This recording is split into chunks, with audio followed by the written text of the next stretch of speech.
Saudamos a todos na paz do Senhor Jesus. Meus irmãos, nós estamos aqui para compartilhar com vocês a introdução desse segundo trimestre das lições bíblicas da EBD. E nós temos como tema principal desse segundo trimestre a Igreja Eleita. E como tema principal, a Igreja Eleita, redimida pelo sangue de Cristo e selada com o Espírito Santo da promessa. Logo aqui no início, na capa, a gente vê redimida e selada. Nós temos duas palavras. Redimida, significado, em Efésios 7, nos diz que a redenção é pelo sangue de Jesus. Agora, o que é redenção? Redenção é o resgate do gênero humano por Jesus Cristo.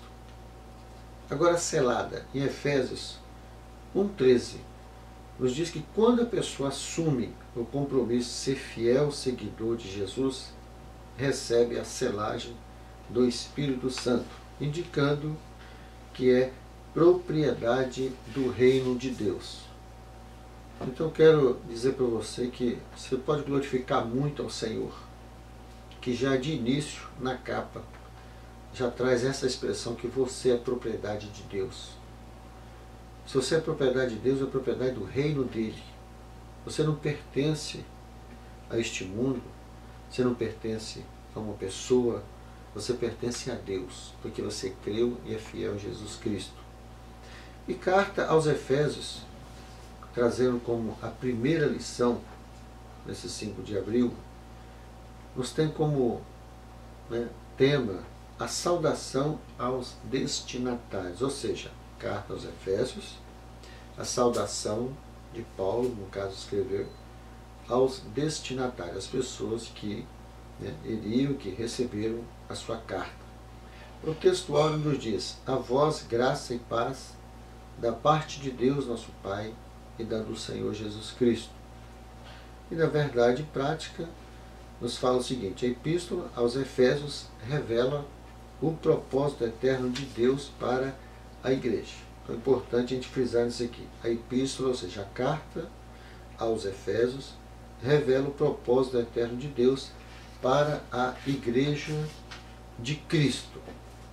Meus irmãos, e é importante que nós já lembrarmos um pouco que da prisão o Espírito Santo inspirou o apóstolo Paulo a fim de escrever-se uma epístola que serviria de orientação para as múltiplas necessidades da igreja, ou seja, as várias necessidades da igreja. E a leitura bíblica em classe a gente vai tentar, na medida do possível, adiantar um pouco para não alongarmos muito o assunto. Nos diz o seguinte, que Paulo, apóstolo de Jesus Cristo, pela vontade de Deus, aos santos que estão em Éfeso e fiéis em Cristo Jesus. A vós graça e paz da parte de Deus nosso Pai, a da do Senhor Jesus Cristo. Essa primeira parte da leitura está em Éfeso, capítulo 1. Agora a gente vai para Atos 19, onde nos diz, versículo 1, e sucedeu que, enquanto Apolo estava em Corinto, Paulo, tendo passado por todas as regiões superiores, chegou a Éfeso, e achando ali alguns discípulos, disse-lhes: recebestes vós já o Espírito Santo quando crestes? E eles disseram-lhe: nós nem ainda ouvimos que haja Espírito Santo. Mas Paulo disse: certamente João batizou com o batismo de arrependimento, dizendo ao povo que cresce no que após ele havia de vir, isto é, em Jesus Cristo. E os que ouviram foram batizados em nome do Senhor Jesus. Impondo-lhes Paulo as mãos, veio sobre eles o Espírito Santo, e falavam línguas e profetizavam. E estes eram ao todo uns 12 varões. Tem como objetivo geral, o assunto desse segundo trimestre, mostrar o propósito divino na epístola aos Efésios, ou seja, mostrar qual é o propósito de Deus para os nossos irmãos, para a igreja que estava em Éfeso. E nós aproveitamos já esse momento e apresentamos aqui o comentarista nesse segundo trimestre de 2020, o pastor Douglas Batista. Para que Deus possa abençoar este homem de Deus, para que não somente ele, mas todas as pessoas que se envolvem na propagação do Evangelho, ensina a palavra, né, possam ser grandemente abençoados pelo Senhor. A introdução nos traz o seguinte: a Epístola aos Efésios é denominada de a coroa dos escritos de Paulo e ainda de a rainha das epístolas. Ou seja, a coroa dos escritos, a rainha das epístolas, ou seja, de tudo que Paulo escreveu, ou seja, de todas as cartas. Uma carta aos Efésios é tida como a excelente ou a melhor, enfim. Ele faz esse comentário mostrando a grandeza divina do que foi relatado, inspirada pelo Espírito Santo do Senhor na vida de Paulo. Nela, o propósito da eterna de Deus para a igreja está revelado por meio de Cristo Jesus. Nessa lição, estudaremos os aspectos introdutórios e as principais abordagens doutrinárias da Epístola. Durante esse estudo, o conteúdo da Epístola deve nos levar à adoração e ao aperfeiçoamento de nossa vida cristã. Então, isso aqui é importante para nós. Eu falo, durante esse estudo, o conteúdo da Epístola deve nos levar, ou seja, aquilo que nós vamos ler, estudar. É importante que a gente ore o Senhor para que isso nos leve a mais a presença de Deus e ao aperfeiçoamento da nossa vida cristã. Autoria e data.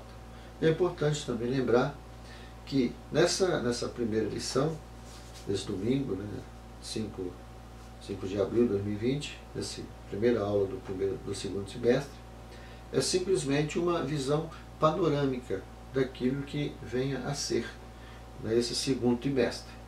Ou seja, a visão panorâmica, a visão superficial, por cima, sem muito aprofundamento, para que a gente possa ter como base para entrar nas próximas lições e com certamente outros professores que, pela graça de Deus, serão muito usados nas mãos dele.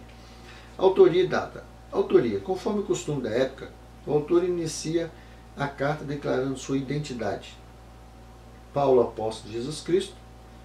O livro dos Atos menciona que ele se chamava Saulo, nome hebraico, mas que também era conhecido como Paulo. Em hebraico, Saulo significa solicitado, provavelmente em homenagem a Saul. Então, o primeiro rei de Israel, que pertencia à mesma tribo do apóstolo. Já Paulo significa pequeno, era o seu nome romano. Então, nós vemos que Paulo tinha dupla cidadania. Ele tinha dupla cidadania. Também era judeu, também tinha a cidadania romana. Então, Saulo de Tarso, mas também ali criado aos pés de Gamaliel, doutor da lei. Então, ele conhecia muito bem ali o que se referia, o que significava na vida dele a dupla cidadania.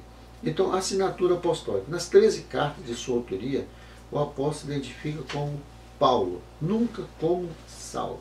Provavelmente por considerar o nome mais apropriado para evangelizar o mundo gentílico. Ou seja, como ele usava o nome de Paulo, se referindo como cidadão romano, estava ali naqueles dias o mundo da época à sua volta sob domínio romano, inclusive o povo judeu, o povo de Israel. Paulo usava a sua cidadania justamente romana para propagar o evangelho aos gentios, às outras gentes, às outras nações, os outros povos que não pertenciam ao povo judeu. Outro detalhe relevante é a reivindicação de sua autoridade apostólica, com a ressalva pela vontade de Deus. Ou seja, ele podia se identificar como apóstolo, ele podia ter sua reivindicação da sua autoridade apostólica, porque confirma que pela vontade de Deus, ou seja, isto é, não escolhido por homem. Então foi uma pessoa que foi escolhida por homem. Então por isso também que nós devemos analisar a nossa vida. Eu simplesmente escolhi uma igreja para servir o Senhor, mas nós precisamos valer o chamado de Deus. Deus tem algo assim interessante e muito mais que isso, maravilhoso para nós. Nós precisamos crer que nós somos chamados por Deus. Nós estamos nesta obra pela vontade de Deus. Uma epístola da prisão. A epístola foi escrita no período em que Paulo se encontrava preso em Roma. Ele se identifica como o prisioneiro de Jesus Cristo, o preso do Senhor, e o embaixador em cadeias. Isso indica que era uma carta enviada do cárcere, ou seja, do cárcere, da prisão, ele escreveu cartas para alguém. Por essa razão, ela integra o rol das epístolas da prisão redigida aos Efésios, aos Filipenses, aos Colossenses e a Filemão. A data, que nós estamos falando de autoria e data da carta de Paulo aos Efésios. De acordo com Atos, após realizar 3 viagens missionárias e implantar igrejas na região do Mediterrâneo, Paulo esteve em prisão domiciliar por cerca de 2 anos, está registrado em Atos 28:30, entre 60 e 62 depois de Cristo aproximadamente. A partir dessa premissa, a data provável da redação da Epístola aos Efésios ocorreu por volta de 61 e 62 depois de Cristo, tendo Tíquico como o seu portador, ou seja, Tíquico foi aquele que veio numa visita a Paulo, que eu vou mencionar isso mais adiante, e ele foi o portador. Paulo escreveu, ele foi o portador, levou essa carta, pegou nas mãos de Paulo e levou para os nossos irmãos da época da igreja de Éfeso. Mas quem era Tíquico? Tíquico era de Éfeso, um cidadão de Éfeso, convertido ao cristianismo. Ele era um gentil, porém aceitou Jesus Cristo.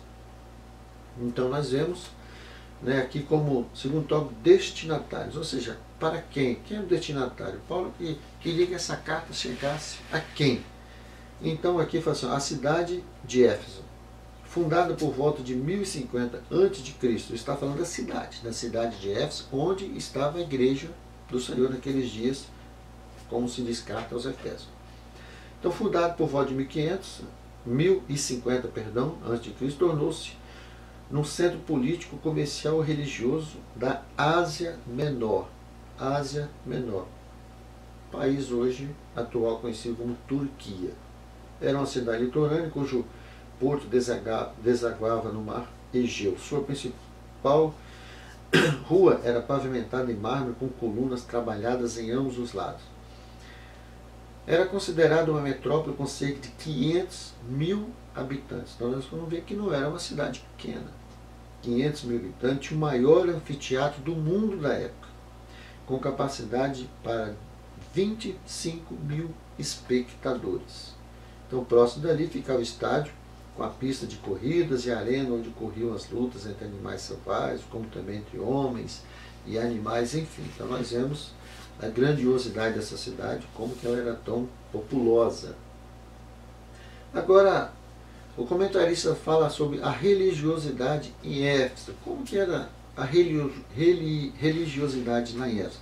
A cidade abrigava, ou seja, havia ali o templo de Ártemis, ou Diana, em latim, a deusa da fertilidade, construída em mármore. A economia da cidade dependia dos milhares de turistas que a visitavam. Sua maior fonte de renda era o comércio de nichos de prata vendidas no templo, razão pela qual seus moradores ficavam alarmados com a pregação de Paulo contra a idolatria. Então eles não gostavam. Quanto mais Paulo pregava sobre idolatria, quanto mais Paulo falava de redenção, de salvação, de selagem pelo Espírito Santo, isso podia afetar o comércio deles. O comércio voltado para a idolatria, então o templo era totalmente voltado para isso. Não somente a pregação idólatra, mas também tudo que era vendido ali. Então a mensagem incomodava, como você também, a sua vida na presença de Deus incomoda Satanás. A sua fidelidade a Deus incomoda, mas Deus ele tem nos guardado para podermos levarmos a palavra dele adiante. Mas, dentro desse tópico aqui, a religiosidade em Éfeso, falar um pouco sobre o templo de Diana, só para o nosso conhecimento, para ver a grandiosidade disso. Na época de Paulo, o templo de Diana era apoiado por 127 colunas. Meus irmãos, um templo apoiado por 127 colunas, cada uma com 60 metros de altura. É muito grande, era muito grande. E era também conhecido como, e adorada como a Diana dos Efésios. Mas, para a glória de Deus, a igreja de Jesus entrou ali. Chegou àquele lugar e alcançou muitos para a glória do Senhor. A igreja de Éfeso, Paulo evangelizou a cidade e seus arredores durante 3 anos. Isso está registrado em Atos 20:31. Quando chegou a Éfeso, o apóstolo encontrou 12 discípulos, os quais os batizou nas águas e conduziu-os a receber o batismo no Espírito Santo. Em seguida, evangelizou os judeus na sinagoga por um espaço de 3 meses. E há uma referência aqui na abordagem, na leitura, exposta na escrita pelo comentarista, que em Éfeso Deus usou Paulo poderosamente e a igreja crescia, pois até os lenços e aventais do apóstolo foram usados para curar os enfermos e expulsar os demônios. Nós não pregamos cura através de roupas, enfim.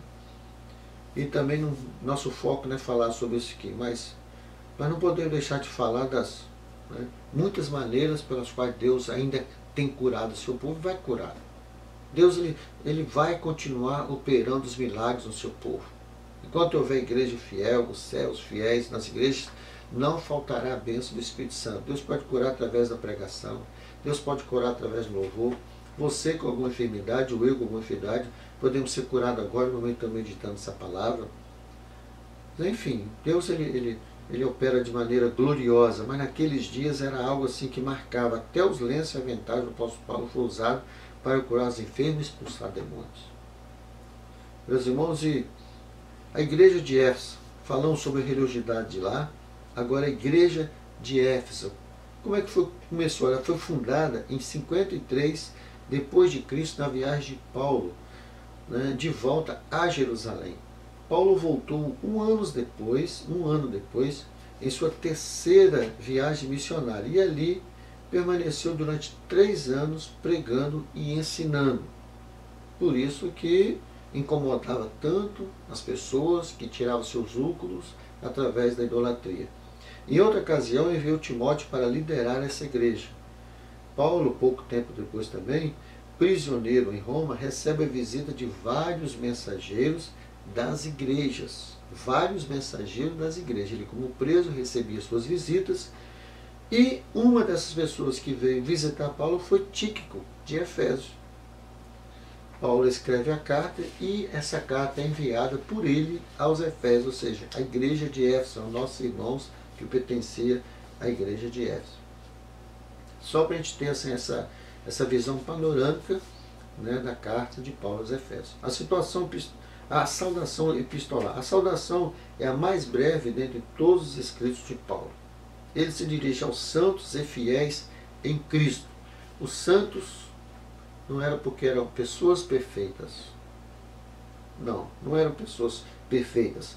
Mas ele mesmo explica aqui, isto é, aqueles que foram separados e consagrados para ser a propriedade exclusiva de Deus.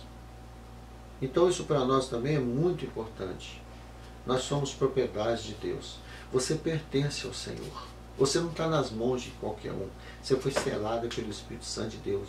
O selo do Espírito Santo de Deus está em você, mostrando que Satanás olhar por você, você olha, eu não posso contra isso, porque ele é propriedade de Deus, é propriedade do reino do Senhor. Ele tem um dono, ele foi comprado, preço pago pelo sangue de Jesus Cristo. Aleluia por isso. E Paulo os cumprimenta com as palavras graça e paz. Uma expressão que lembra o favor gratuito e imerecido de Deus. Graça e paz. Se alguém chegar para você e falar, meu irmão, minha irmã, eu te cumprimento, desejando graça e paz. Você pode virar assim, mas estou vivendo um momento de tribulação, momentos de grandes lutas, o meu lar, meu trabalho, minha faculdade, minha escola, enfim, os dias que nós estamos vivendo. Mas quando alguém te cumprimenta, isso está mostrando que, olha, eu te desejo muita paz interior. E nós, crentes em Jesus Cristo, nós temos isso. O que Ele quer é que nós vamos ter essa paz interior. O mundo pode estar em guerra, as dificuldades podem estar batendo à nossa porta, como nossos irmãos de Éfeso, os cultos idólatras, eles eram bombardeados dessa maneira, cultos e mais cultos idólatras, a deusa da Diana, então a deusa dos Efésios, Diana, como era conhecida e adorada, era terrível, mas a igreja estava ali, Os fiéis estavam ali. Olha, graça e paz, o favor imerecido de Deus esteja sobre vós, e que a graça de Jesus Cristo, a bênção do Espírito Santo, esteja no interior de vocês. É isso que Deus também quer, que nós tenhamos. Nós estamos passando dias difíceis na nossa nação, no mundo inteiro, com essa enfermidade terrível que está ali, mas em meio a tudo isso, o Espírito Santo de Deus proporciona para nós uma paz interior. Então, quanto aos destinatários, a maioria dos intérpretes considera que a epístola era uma carta circular, ou seja, destinada aos cristãos da maioria gentílica das muitas igrejas da Ásia, ou seja, a Ásia Menor, hoje a atual Turquia. O propósito da mensagem. Então, já vimos autoria, data, destinatário, falamos um pouquinho sobre a igreja de Éfeso em si, falamos sobre a igreja ali, falando sobre a cidade. Agora, o propósito da mensagem. O que Paulo queria, através dessa mensagem? Aparentemente, a epístola não abordava nenhum problema específico, como era em outros de Paulo. Porém, nos capítulos iniciais da carta, percebemos algumas ênfases que sinalizavam a solução de certas questões. Por exemplo, havia novos convertidos que vinham do mundo helênico, ou seja, totalmente veio onde havia uma influência muito grande da cultura grega. Então havia novos convertidos que vinham do mundo helênico. E com isso trazia consigo toda a bagagem de idolatria, conhecimento do mundo grego. Então que praticava religiões de mistérios e magia, mas que agora se reuniu com os santos em Éfeso. Então nós vemos como que a palavra de Deus é poderosa, como que a mensagem de Deus revelada na direção do Senhor tem poder para alcançar as pessoas, vencer, passar pelas barreiras da idolatria, do conhecimento humano que atrapalha muitas pessoas aceitarem se render aos pés do Senhor. Então vamos lá. Não por acaso o apóstolo Paulo mostra àqueles crentes que Cristo está no controle do universo. Então não é por acaso que ele fez isso. Então ele estava mostrando assim, olha, Cristo está no controle do universo. Nós precisamos crer nisso. Por mais que as coisas venham como tribulação para nossas vidas, a gente possa não concordar com o que nós vemos, o que está acontecendo à nossa volta, meus irmãos, nós precisamos crer. Nós não podemos perder a fé, precisamos crer que todas as coisas estão no controle de Deus. O universo está no controle do Senhor. Vamos crer nisso. Vamos crer, acreditar nisso. Isso aumenta a nossa fé. Ou seja, aumenta a nossa esperança, nos faz crer melhor. Também é possível perceber outro tipo de ênfase do apóstolo. O passado daqueles cristãos era marcado pela imoralidade e bebedeiras. O passado dos nossos irmãos que estavam ali era marcado ali por esse tipo de coisa. Imoralidade e bebedeiras que vinham de uma cultura grega. E era terrível a cultura grega. Muita imoralidade, bebedeiras. Mas uma vez salvos pela graça, eles deveriam adotar um novo estilo de vida em Cristo. É diferente de hoje? Não é. Hoje nós temos um número grande de pessoas que já nasceram no berço cristão, conhecendo a palavra de Deus. Mas nós temos um grande número de pessoas que foram salvos, estão sendo salvos, continuarão sendo salvos, e vindo como essas pessoas, de um passado terrível, de imoralidade, de idolatria, de adultério, de roubo, de muitas coisas. Mas o importante é, mais uma vez, salvo pela graça, eles deveriam adotar um novo estilo de vida em Cristo Jesus. É a mesma mensagem para nós hoje. Se nós somos salvos pelo Senhor, a palavra só diz, nós somos novas criaturas e devemos andar em novidade de vida. Destaque-se ainda uma preocupação com a unidade e a paz entre judeus e gentios cristãos. Ele menciona isso, uma preocupação com a unidade, para viver em união. Ou seja, um mesmo propósito entre judeus e gentios cristãos. Ele destaca que não podia haver separação. Entre os eu sou judeu, eu estou debaixo de uma promessa. Mas a salvação é a mesma para ele esse judeu, e também para o irmão dele, que estava ao lado dele, o gentio cristão, convertido ao cristianismo. Pois, enfatizada pelo plano universal da redenção para ambos. Então, sobre essas premissas, então, podemos considerar uma das intenções do autor aos Efésios era de atender às múltiplas necessidades da igreja numa perspectiva pastoral. Numa perspectiva pastoral, ou seja, um pastor pregando de uma forma escrita, levando uma carta à sua igreja. Mas com essa preocupação. Por isso a carta é apontada por estudiosos como um tratado teológico sobre a igreja, ou seja, o corpo de Cristo. Então, dando sequência aqui, o 2 fala sobre a mensagem. A mensagem de Efésios gira em torno de duas temáticas: Jesus Cristo, a cabeça, e a igreja, o corpo. Ou seja, quem conduz o corpo é a cabeça. Então, quem deve conduzir nós como igreja, a minha vida, a sua como igreja, deve ser Jesus Cristo, o cabeça. Então, nós precisamos deixar Ele direcionar as coisas. Nós não podemos pensar por Jesus Cristo. Ele sabe o que é melhor para nós. Basta nós orarmos, pedirmos a Ele, a Deus, ao Espírito Santo que nos guie. Então, se nós continuarmos tendo esse entendimento, eu sou corpo, mas a cabeça desse corpo é Cristo, nós seguiremos em paz com Deus.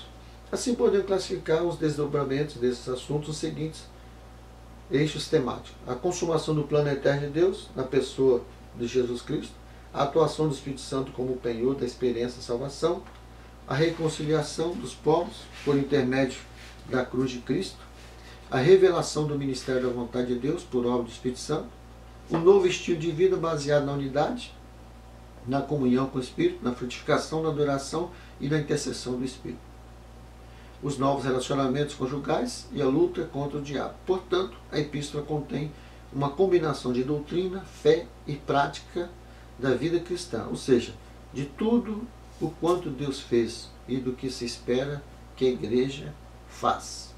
Isso é importante. Portanto, a epístola contém uma combinação de doutrina, fé e prática da vida cristã, ou seja, de tudo o quanto Deus fez e do que se espera que a igreja faça. Meus irmãos, isso para nós é maravilhoso. Nós estamos já por encerrar aqui esta aula. Nós fizemos questão de sermos breve. A conclusão diz: a epístola revela um elaborado resumo da salvação e suas implicações para a vida cristã. Seu conteúdo recorda o favor imerecido que recebemos gratuitamente da parte de Deus. Suas exortações nos impelem a viver em santidade e alicerçados em Cristo, a cabeça da igreja, a batalhar contra as forças das trevas. Então, separei algumas palavras minhas aqui também para deixar como complemento dessa conclusão o seguinte: esta carta não foi escrita para combater heresia, nem para confrontar nenhum problema específico. A carta aos Efésios é uma carta de encorajamento.